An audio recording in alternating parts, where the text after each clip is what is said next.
तुला काय सांगाल? निवडणुका तशा घोषित झाल्या, अशा चोरांनी उलट्या बॉम्बा सुरू केलेल्या आहेत. मुंबईविषयी, महाराष्ट्राविषयी उलट्या बोंबा चोरांनी महाराष्ट्रात, विशेषतः भारतीय जनता पार्टीच्या चोरांनी त्या सुरू केलेल्या. तेव्हा त्याला उलटा चोर कोतवाल को डाटे असंही म्हणता येईल आणि चोराच्या उलट्या बोंबा दोन्ही गोष्टी बोलता येईल. ज्या लोकांनी नगरपालिकेमध्ये पैशाचा पाऊस पाडला नगरपालिका निवडणुकांमध्ये आणि भारतीय जनता पार्टीच्या संघटन मंत्र्यांना विदर्भातल्या बैठकीत सांगावं लागलं की निवडणुकीत पैसा संपत्तीचं भोंगावानं प्रदर्शन करू नका.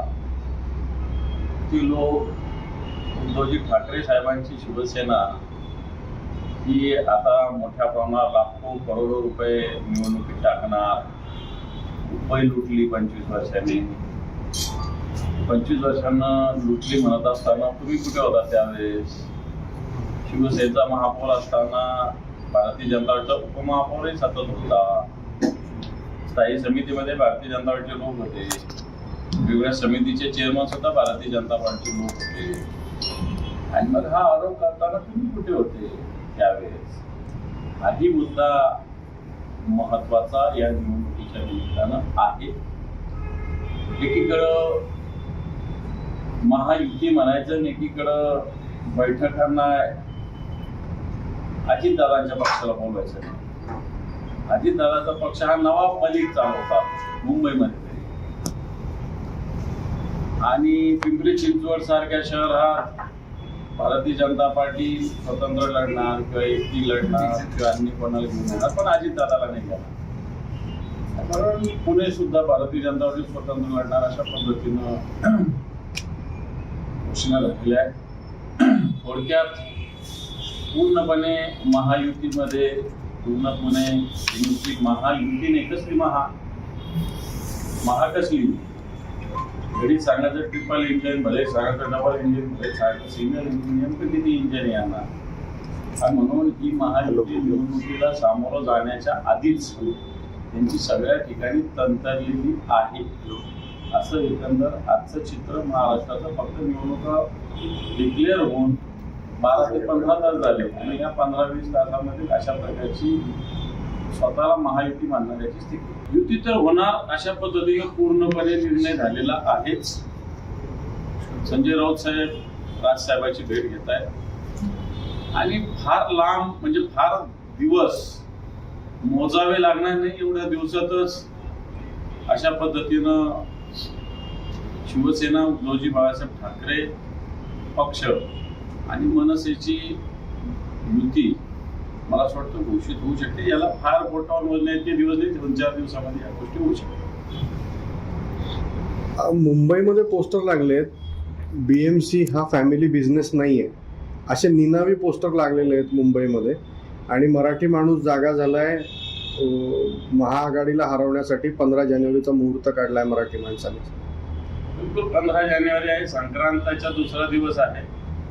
संक्रांत नंतर आपल्या ग्रामीण भागात कंकरांत म्हणतात, कर म्हणतात की भारतीय जनता पार्टीवर महाराष्ट्राची जनता काढणार. आणि मराठी माणसाने जागा होणं तर आवश्यक आहेच. मराठी स्वाभिमान, मराठी माणूस ही भूमिका घेऊन शिवसेना असेल, मनसे असेल सातत्यानं पुढे जाते. आणि या भूमिकेला विरोध कोण करतं तर ते भारतीय जनता पार्टी करते. आणि म्हणून या भारतीय जनता पार्टीला उत्तर मुंबईची जनता आणि महाराष्ट्राची जनता सुद्धा दिल्याशिवाय राहणार नाही. ठाकरे बंधू एकत्र येत असताना असे दिसताना बावनकुळे जे भाजपचे नेते होते असे म्हटले की कुणी किती एकत्र आलं तरी त्याला काही अर्थ नाही. मुंबईचा महापौर भाजपचाच होईल आणि महायुतीचा होईल. भाजपचं होईल का महायुतीचं होईल ते बोलत नाही. ते भाजपचं होणार असेल तसंही सांगावं, महायुतीचं होणार असेल तर तसंही सांगावं. एकीकडं शिंदे गटाला दररोज त्रास द्यायचा, दररोज त्यांचेच लोक फोडायचे आणि एकीकडे त्यांचा आणि आमचा होणार म्हणायचं. मला असं वाटतं हे पाठीत खंजीर खुपसणे हा प्रकार आहे. हा असा गळ्यात गळा घालायचा आणि एका हाताने असा गुपचूप मागच्याच्या पाठीत खंजीर फुकायचं हे काम भारतीय जनता पार्टी करते आणि महाराष्ट्राची जनता सुजाण आहे.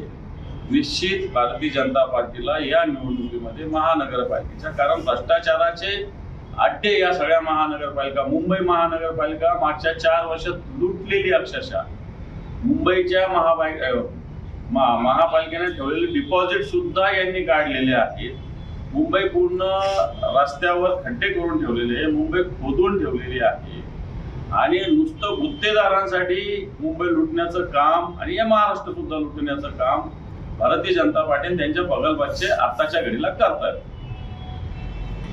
हा झाला मुंबईचा विषय. छत्रपती संभाजीनगर महापालिकेमध्ये काय चाललंय? तुम्ही अलायन्स मध्ये जाणार आहात कोणासोबत? काय ठरतंय? महाविकास आघाडी व्हावी अशी पूर्णपणे इच्छा, तयारी आमची तरी आहे. पूर्णपणे त्या पद्धतीनं महाविकास आघाडी होण्यासाठी आम्ही प्रयत्नशील आहोत. लवकरच, आता कालच निवडणुका जाहीर झाल्या, त्यांचा पक्ष त्यांनी तयारी केली असेल, आमचा पक्ष आम्ही तयारी केलेली आहे आणि लवकरच मला असं वाटतं वरिष्ठांचे आदेश घेऊन, सूचना घेऊन या संदर्भात पावलं उचलण्याचं काम आम्ही या ठिकाणी सुद्धा करू. एमआयएम पक्ष जो आहे तो महाविकास आघाडी सोबत येण्यासाठी कुठेतरी सकारात्मक पाहायला मिळतोय, तर मग आपल्या सोबत घेण्यास तुम्ही तयार आहात का? एमआयएम पक्षाची एक विचारसरणी काही या सगळ्याच्याशी पुढे ताळमेळ ठेवत नाही. एमआयएम जातीवादी पक्ष आहे. एमआयएमच्या सोबत जाण्याचा प्रश्नच येत नाही. एमआयएम म्हणजे काय, मुस्लिम मतांना काही एमआयएमनी स्वतःची जहागिरी समजू नये, बिलकुल समजू नये. मुस्लिम मतदान हे सगळ्यांना पडेल, आम्हालाही पडेल, एवढं 100% सांगतो. परंतु प्रत्येक पक्ष दावा करतायत की आमचा झेंडा महानगरपालिकेवर फडकणार आहे. एकीकडे भाजपमध्ये आणि शिंदे गटामध्ये एक वाद निर्माण झालाय, तो म्हणजे ध्वज फडकवण्यावरून. काय वाटतं तुम्हाला, या दोघांच्या भांडणामध्ये तिसरा लागू शकतो? त्यांचा तर फडकणार नाहीच आहे ना. यांचा कोण म्हणे फडकेल? यांचा कोणता ध्वज आहे? भगवा तर शिवसेनेचा उद्धवजींच्या नेतृत्वाखालीच फडकत आलेला 1988 पासून, आणि पुन्हा फडकेल. शिंदे गटाचे नेते संजय राठोड ते असं म्हटले की निवडणूक म्हटलं की लोक पाय सुद्धा चेपून देतील, पण निवडणूक संपली की तेच लोक तुमच्या घरापर्यंत येतील. रात्रमध्ये लोक बोलत होते. आता हे त्या पद्धतीनं लढतात, त्या पद्धतीनं त्यांना तसा विचार दिसतोय त्यांचा. निवडणुकीपुरतं मतदाराला वापरायचं, नंतर या मतदाराला बाय बाय करायचं, हे त्यांचं एकंदर चित्र दिसतं आणि त्याच्यामुळे त्यांनी त्यांचा विचार हा व्यक्त केलेला दिसतो. पण मतदार हा राजा आहे, या मतदाराची सेवा केली पाहिजे, फक्त निवडणुकी वेळेस नाही, तर सातत्यानं या मतदाराच्या अडीअडचणी, प्रश्न सातत्यानं सोडविले पाहिजे. ही भूमिका शिवसेना प्रमुखांची राहिली, शिवसैनिकांची राहिली आणि आगामी काळात सुद्धा त्या विचारसरणीवरच आम्ही काम करत जाऊ. बिहारचे मुख्यमंत्री आहेत नितीश कुमार, ते कार्यक्रम होता की डॉक्टरांना नियुक्तीपत्र देण्यात येत होतं. त्या ठिकाणी मुस्लिम मुलगी होती, तिचा हिजाब ओढलेला. मला माहिती नाही कशासाठी हिजाब ओढला, कोणत्या उद्देशाने हिजाब ओढला. गरज तर नव्हतीच, पण तो कोणत्या उद्देशाने ओढला हे पाहण्याची गरज आहे. मी काही त्याच्यातलं बघितलं नाही, मला त्याच्यातली माहिती नाही. महाराष्ट्रातील ताज्या बातम्यांसाठी बघत रहा टाइम्स टुडे टीव्ही. सोबतच शेअर करा, सबस्क्राईब करा आणि बेल आयकॉन प्रेस करा.